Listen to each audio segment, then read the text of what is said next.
Bueno chicos, el día de hoy vamos a hablar de lo que es el estudio de frotis sanguíneo, ¿ya? Este es un frotis sanguíneo normal. Acá podemos reconocer a nuestros glóbulos rojos que típicamente miden 7 micras y que tienen forma de disco bicóncavo, siendo así que la parte central es más pálida, ¿no? Es una parte más pálida y esa palidez no puede medir más de un tercio de todo el glóbulo rojo. ¿Ya? No se olviden que mide de 7,5 micras y que tiene una parte pálida porque es un disco bicóncavo enucleado. Los glóbulos rojos no tienen núcleo.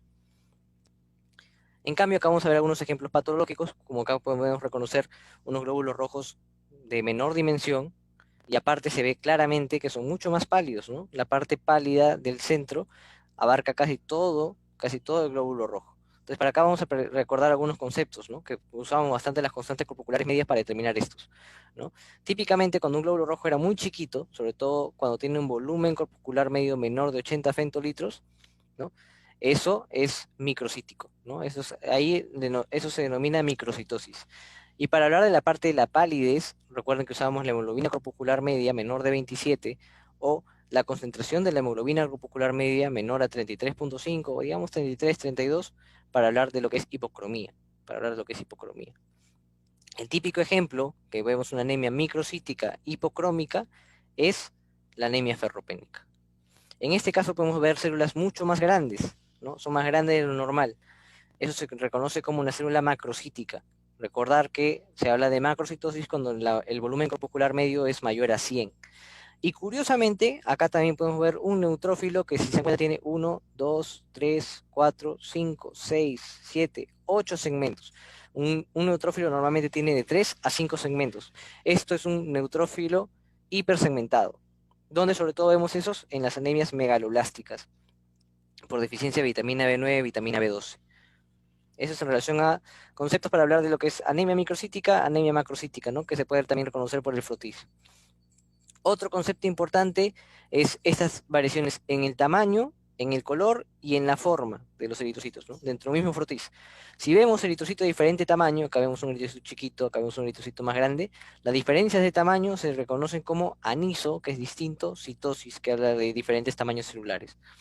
En cambio, si vemos diferencia en el color, unas células más pálidas, unas células menos pálidas, más pintaditas, hablamos del color, cromía. Entonces acá vamos a ver diferentes colores, eso se conoce como anisocromía, ¿ya? En cambio, cuando vemos diferentes formas, en el mismo frutis vemos diferentes formas eritrocitarias, eso se conoce como poiquilocitosis, ¿ya? Diferentes formas, diferentes formas. Ahora, algunos ejemplos de estos eritrocitos cuando tienen formas características, ¿no? Que tienen su nombre propio. Por ejemplo, aquí habíamos visto que un eritrocito normal tiene un centro pálido. Este ha perdido su centro pálido. ¿Por qué? Porque ya no es un disco bicóncavo, ahora es una pelota, es una esfera. Eso se conoce como un esferocito. ¿Dónde se ve eso? En la esferocitosis hereditaria.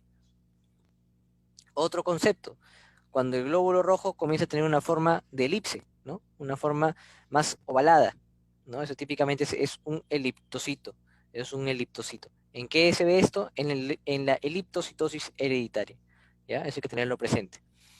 Acá podemos ver, por ejemplo, que el eritrocito tiene una parte pálida que parece como una boca, como una boquita, ¿ven?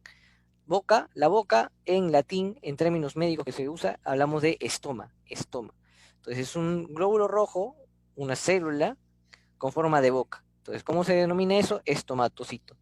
¿Y dónde vemos esto? En la estomatocitosis hereditaria. Si se dan cuenta, esos tres son problemas innatos, ¿no? Son problemas innatos y típicamente se puede ver como causa de anemias hemolíticas, ¿no? Porque son glóbulos rojos que fácilmente se pueden destruir, ¿ya? Son glóbulos rojos que fácilmente se pueden destruir. Otro ejemplo similar es esta célula en forma de banana o media luna. Ya eso se conoce como trepanocito. Y típicamente ustedes lo deben reconocer o deben saber que se hace referencia a esta célula en la anemia falciforme o la drepanocitosis, ¿no? Drepanocitosis. Que tener en cuenta esos datos, ¿no?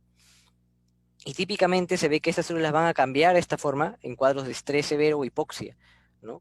Por eso típicamente, no sé si ustedes recordarán, pero de manera histórica, cuando vinieron los españoles y trajeron a los esclavos afroamericanos aquí al Perú y los mandaron a trabajar a la altura, muchos de estos afroamericanos fallecieron, ¿no? Una de las posibles causas es que justamente la gente afroamericana son las que es la población en la que más se puede observar este tipo de patologías, ¿no? Está en sus genes, esa alteración más que nada. Y en la altura, obviamente, hay menos presión de oxígeno y eso puede provocar la esteatohipoxia que desencadena esta enfermedad, ¿no? Otra célula característica es la célula en forma de diana o target cell, ¿no? Estas células son características de las talasemias, ¿no? Sobre todo en la talasemia tipo alfa o la talasemia mayor, que es más mortal, pues, ¿no? Esta célula, bueno, y este es un fragmento eritrocitario, estamos hablando de una célula que se ha destruido, ¿no? Eso es solo un fragmento, es una célula destruida, un glóbulo rojo destruido. ¿Eso cómo se denomina? Esquistocito.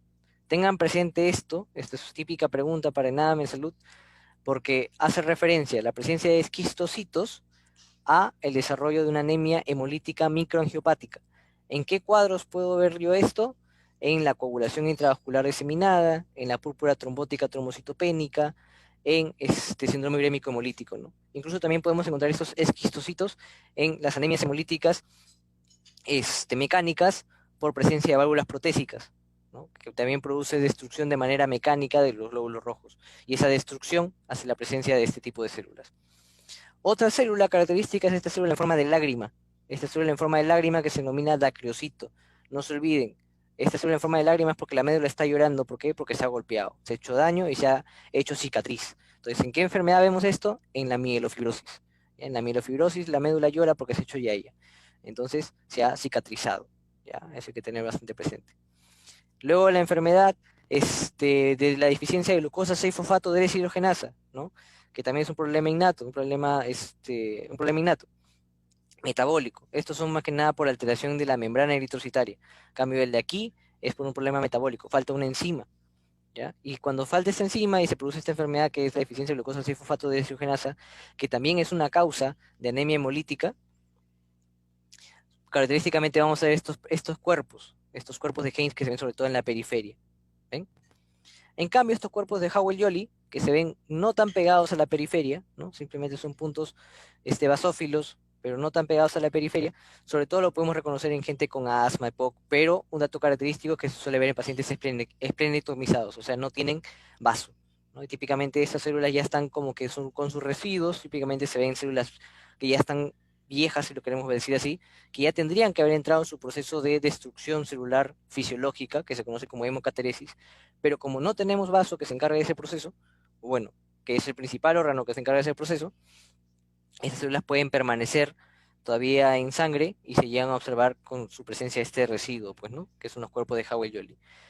Y otra patología que también es importante es este punteado basófilo que se puede llegar a observar, sobre todo en intoxicación por plomo.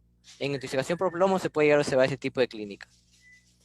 Y bueno, chicos, esto es todo en relación al estudio de frotis sanguíneo. Espero que les sirva un poco para su repaso.